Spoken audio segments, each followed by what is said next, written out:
경기 침체로 인한 민생경제 위기와 심각한 저출산 문제, 지역 간 격차 해소를 위한 균형 발전, 정부가 추진 중인 유보통합까지 지역사회에 영향을 미칠 주요 현안들을 논의하기 위해 경남도의회가 특별위원회를 구성했습니다.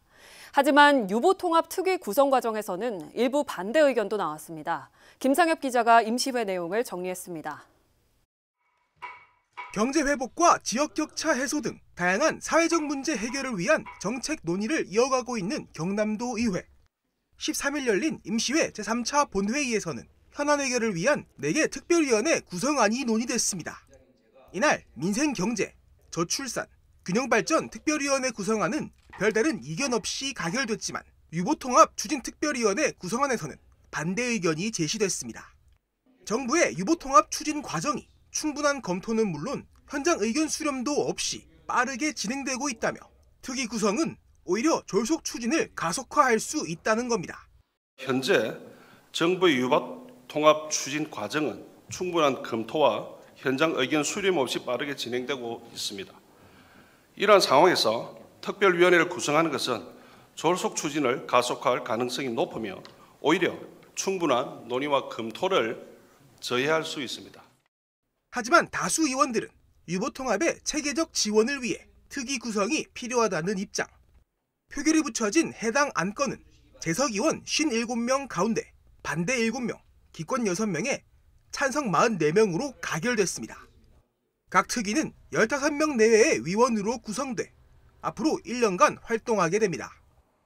이날 본회의에서는 학교 폭력, 특히 사이버 폭력 문제에 대한 도정 질문도 이어졌습니다.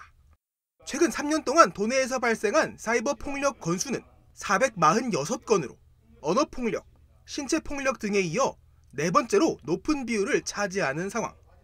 이런 가운데 도교육청의 대책과 예방법을 질의한 건데 박종훈 교육감은 디지털 기기 활용 교육을 강화해 사이버 폭력 발생을 줄이겠다는 방침을 밝혔습니다. 수업을 하면서 체험 활동을 하면서 디지털 기기를 어떻게 가장 적정하게 활용하느냐라는 이 문제를 가지고 연구를 깊이 하고 있습니다. 디지털 폭력, 사이버 폭력을 우리 아이들과 함께 고민하면서 다른 시도보다는 더 잘 줄여나갈 수 있을 것이라고.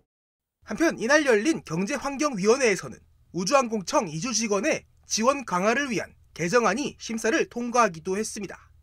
이주 정착금, 자녀 장학금, 양육 지원금 등 구체적인 지원 항목이 명시된 해당 개정안은 오는 21일 열리는 제4차 본회의에서 최종 심의 의결될 예정입니다.